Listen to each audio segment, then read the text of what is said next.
Nuclear war would forever split human history into anything that happened before and the post-war apocalypse.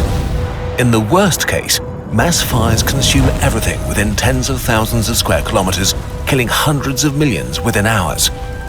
But the worst part comes after that. Nuclear war could trigger a nuclear winter that might kill billions, maybe even completely collapsing our civilization. When a nuclear weapon is detonated, a bubble of gas hotter than the sun is forced into existence, so hot that everything within kilometers immediately begins to burn. The terror bubble expands rapidly, filling the sky over its target, creating a devastating shockwave that causes most of the immediate destruction.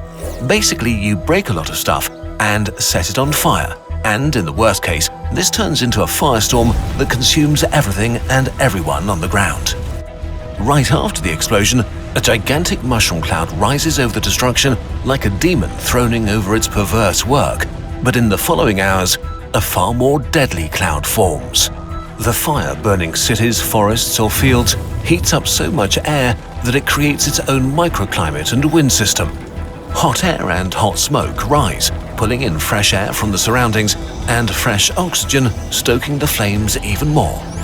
This creates an updraft and forms a colossal pyrocumulonimbus cloud that carries the soot and aerosols from the flames high into the stratosphere.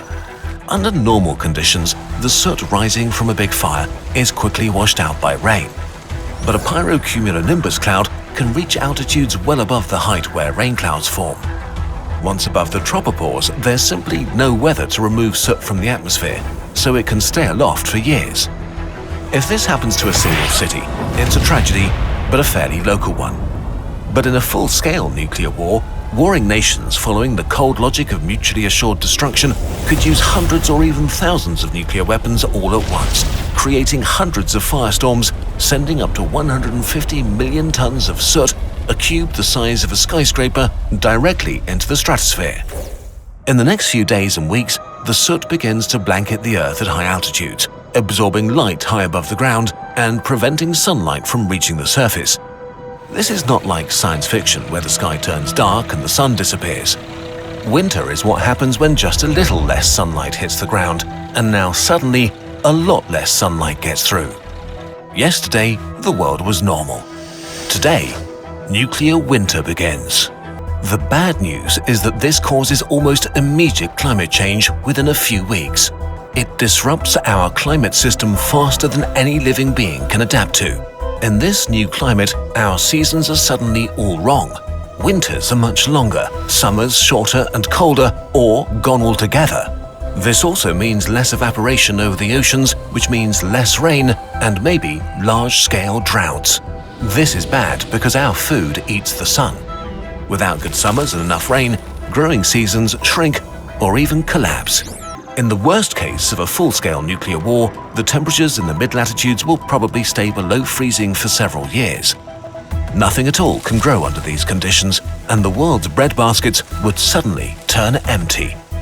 Humanity has only a few weeks' supply of crops and food, not enough to survive this drastic drop in production.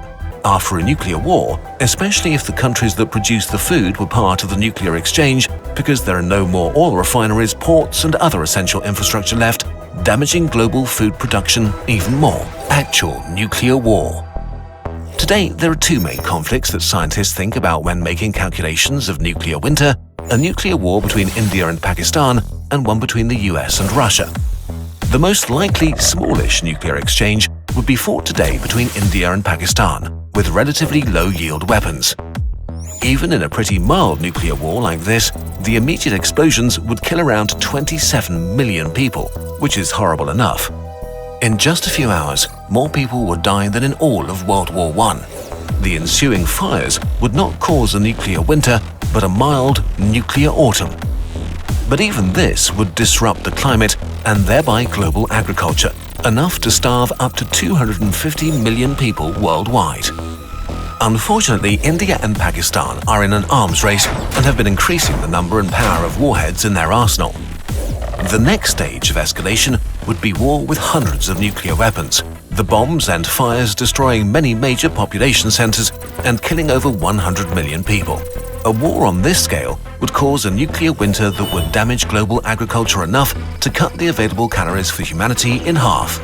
The number of people that starve to death would be as high as 2 billion. 1 in 4 humans alive today. The worst-case scenario is a full-scale global war between NATO nations and Russia, or China, which also continues to build its nuclear arsenal. In a war between a former, future and current superpower, thousands of nuclear weapons could be detonated. In a scenario with around 4,400 nuclear weapons, 360 million people would perish right away. We have no other event to even compare the death and destruction to. It's like humanity dropping an asteroid on itself. Within 2 years, the global death toll from starvation could rise to about 5 billion. In mid-latitude countries like Russia, China, Canada, the US and much of Europe, only a few % of the population might survive. Humanity will never be the same again.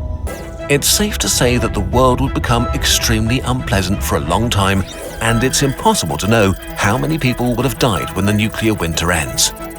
In the worst case, human civilization could collapse and the survivors would be thrown back thousands of years, slowly trying to recover a world full of scars and graves. Eventually, when they've rebuilt civilization, would they ever build nuclear weapons again?